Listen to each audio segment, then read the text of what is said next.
اہلن و سہلن سردار. اہلن ابن کامل، اہلن. مجرموں میں سے ہے کیا؟ شمر کا غلام ہے اور رستم کہلاتا ہے. ایرانی ہے. سنا ہے کربلا میں لکڑی سے وہب کے سر پر مار کر اس نے شیر دل خاتون کو شہید کیا تھا. اوف میرے خدایا، کیا تم وہاں تھے؟ میں نے بھی سنا ہے کہ مختار قذاب ہے. تمہیں یقین آ جائے گا کیا؟ تم شمر کے غلام ہو یا نہیں ہو؟ ہاں میں ہوں غلام. سرکار آپ ہی بتائیے، کیا شمر کا غلام ہونا جرم ہے؟ بڑا معروف نام ہے تمہارا، رستم. خدا کرے کہ غیرت مندی میں بھی رستم پہلوان کی مانند رہو. مجھے بچا لو سردار، تمہاری داڑھی کی قسم میں بے گناہ ہوں. تو پھر اپنے اور گدھے کے بارے میں پریشان مت ہو. مختار کی عدالت کو خاص و عام سب جانتے ہیں. جاؤ اور امیر مختار کی مدد کرو تاکہ شمر لعین کو شکار کر سکے. جاؤ. رستم ایک شمر نامی دیو کا غلام تھا جو اس کی اجازت کے بغیر پیشاب کرنے کی جرت نہیں رکھتا تھا. مجھ پر حمام جانا حرام تھا. سالوں سال حمام نہیں دیکھا میں نے. میں مجبور تھا کہ مٹی سے طہارت کروں اور کچی زمین پر ہی سو جاؤں. کتوں کا بچا ہوا کھانا ملتا تھا. میں تو مجبوراً شمر کا غلام بنا. میں تو اس کی اطاعت کرنے پہ مجبور تھا. رستم ایک چوٹی کو مارنے کے بھی خلاف ہے. انسان کو کیسے مار سکتا ہے؟ تمہاری فریاد ختم ہو گئی؟ جی میں چپ ہو گیا. واقعاً تمہارا نام رستم ہے؟ نہیں جناب، آپ کے خادم کا نام فشنگ ہے. شمر ملون مجھے رستم پکارتا تھا اور میرے گدھے کو رخش. بقول اس کے وہ ہماری قوم اور ہمارے افسانوں کے پہلوان کا مذاق اڑانا چاہتا تھا. لعنت ہے تم پر اور تمہارے گدھے پر کہ تم ایرانیوں کے لیے شرم کا باعث بن گئے ہو.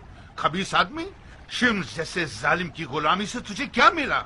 اسے زہر دے کے کیوں نہیں مار دیا تم نے؟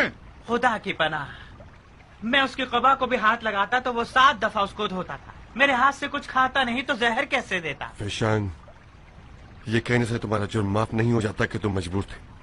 تم ایک خاتون کے قاتل ہو جس کا نام وہب تھا، جو ظلم کے خلاف تھی اور تم جیسوں کی حامی تھی. حضرت حمزہ کا قاتل بھی ہندا جگر خورا کا خریدا ہوا غلام تھا. میں اس حکم کے مطابق جو رسول اکرم نے اپنے چچا حمزہ کے قاتل کے بارے میں دیا تھا تمہیں معاف کر رہا ہوں، بشرطے کہ تم شمر کو ہمارے حوالے کر دو. میں آپ کی داڑھی پر قربان. آپ اپنے نوکر کو آزاد کیجئے تاکہ شمر کو ہاتھ پاؤں سے باندھ کر آپ کے حوالے کر سکوں. دیکھا، تم نے پھر جھوٹ بولا. تم نے تو قسم کھائی ہے کہ شمر دمبے کی کھال پہن کر کوفے سے بھاگ چکا ہے. پھر تم اسے کیسے باندھ کے لا سکتے ہو؟ خدا کی پناہ، میں پھر قسم کھاتا ہوں کہ شمر دمبے کی کھال کی قبا بنا کر دمبے کے ریوڑ میں شامل ہو کر فرار ہو گیا. کہاں جائے گا وہ؟ مدائن کے قریب ایک کھنڈر ہے جو پہلے کارواں سرا تھا، وہاں مجھے بلایا ہے. اگر میں نے دیر کر دی تو سمجھ جائے گا کہ شمر کی کھوج لگائی جا چکی ہے.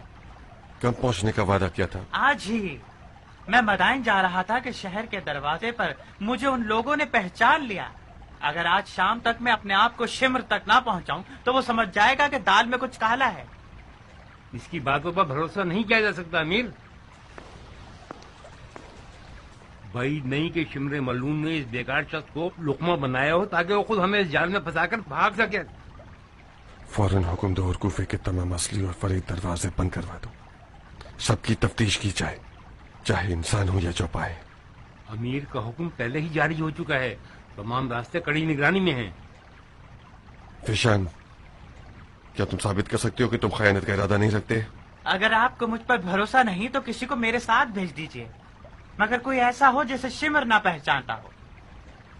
شمر کتوں کی سی حس رکھتا ہے. 10 فرسخ سے ہی خطرے کی بو سونگتا ہے، خاص کر گھوڑوں کی آوازیں. اگر آپ کے آدمی ہمارا پیچھا کریں گے تو ناممکن ہے کہ انہیں وہاں پر شمر کا سہایا بھی مل سکے. آپ کا خادم وعدہ کرتا ہے کہ شمر کو نیند میں ہاتھ پاؤں باندھ کر امیر کے پاس لے کر آ جائے گا آپ کی خدمت میں. ضربی؟ جی سرکار. شمر تمہیں پہچانتا ہے کیا؟ ناممکن ہے سرکار. میں نے تو اسے دیکھا ہے مگر اس نے مجھے کبھی نہیں دیکھا.